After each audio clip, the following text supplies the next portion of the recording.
I saw a line item for long-term goals, and one of the questions I had was, is there eventually, and I know it's hard to do, but eventually like an Evanston Community Health website that really families or parents could go to, because really the issue is you got to start in the families and getting them aware of, to read labels, to know what they're seeing in a label. Most people don't know that everything you buy is more than one serving. I mean, just things like that. And as a long-term goal, I think eventually, and eventually have the data available for people in Evanston to really see, like the data charts you had, and I know you won't have any data on the 0 to 5 for a while, because they're 0 to 5, and then as it goes on. But if this is a sustainable group and community, I think eventually a long-term goal would be to have a website where community leaders, but especially parents, could go to what's going on. Have a resource that's readily available. And a resource. It's a great suggestion. Hazel? Well, my question is this the target age for the WIC program? And if there's any data available? I mean, how is 1 to 5? I know it's infant to a certain age. Yeah. So the WIC program, is there some data? I don't know. That's a great that's all question. about? Yeah, I don't. Well, WIC covers all school-age children, so it goes all the way up to high school. But there's Yeah, but I know there's it's not special a zero. question. Hazel, Yvonne Thomas is our Chile kind of lead person that's taking responsibility for doing this assessment. So she's able to pull into those state and governmental resources that are available. I will ask her about WIC and how that may support what we're trying to do. Because you're right. We've talked about breastfeeding. We've talked about things like that in our group. So I'll take that back to her. Ralph? Has there been any thought given to this critical 0 to 5 group for the parents, changing the systemic and the environmental? Because if they get it in school but they don't get it at home, it's not going to be.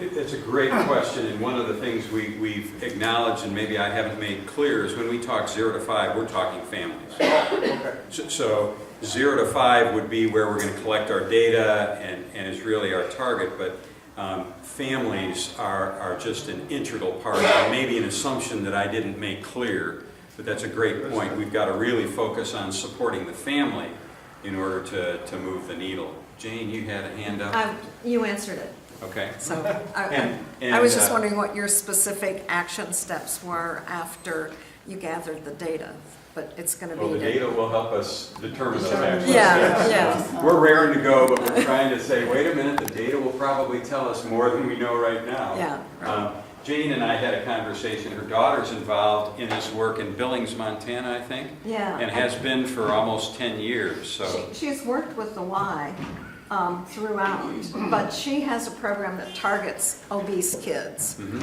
And she was actually on the White House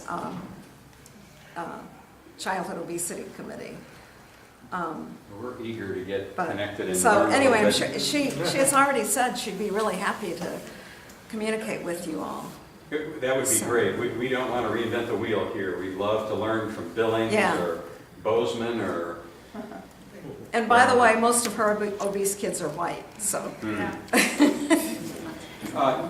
Judy, did you have a question? Actually, it was the same question, Jane. Okay.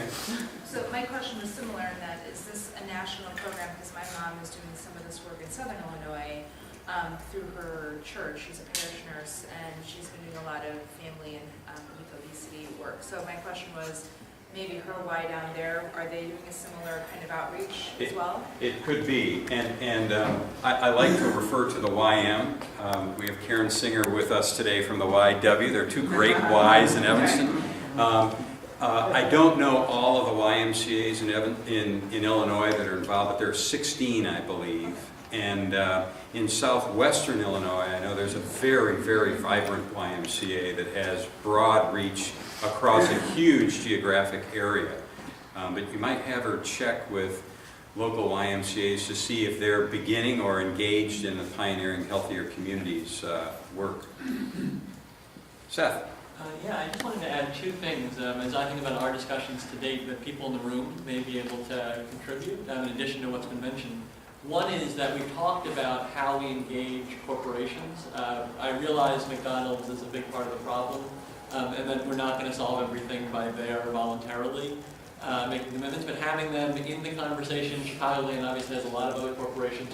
If people here know people in the food industry, without offending them by bringing these issues, but kind of engaging them constructively, we would love to have them involved in these conversations. I think we have a couple of links to Craft, Yes, we do. and we're very eager to have more links. So that's one thing that comes to mind. The other thing is we've talked about how some of the changes we want to implement from a policy perspective are going to be state level. We obviously can't move the state just through Evanston's leadership, so we are looking for other coalitions. So for those of you who may know, Chicagoland, and then other parts, for example, Southern Illinois, bringing those connections to us, I think, will be very useful as well. I think CLOC is a great place to start. CLOC, Yeah, CLOC is attached to all of they're focused on policy and systems change, so it's definitely something they would be. I think there's some very good models in the state. I think of CLOCC. CLOC is one. Elgin has a Activate Elgin group that's been going on for about 5 years and have really been,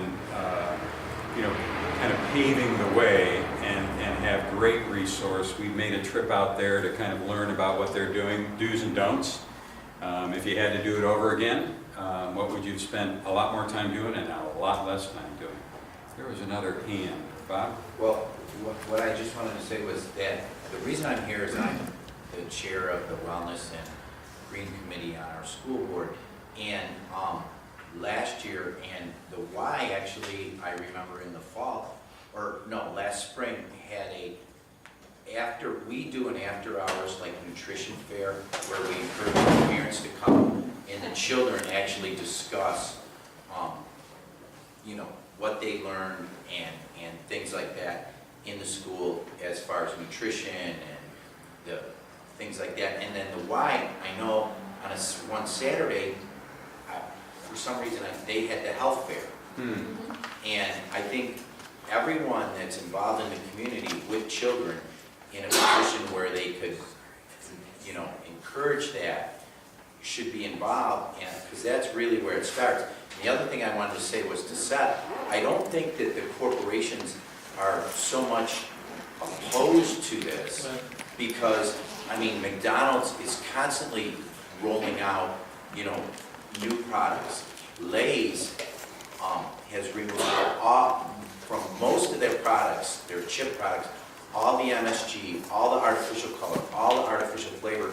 Actually, the president of Lay's, I read an article with her where she discussed that her whole thing is to really move back towards natural products, like when we were kids.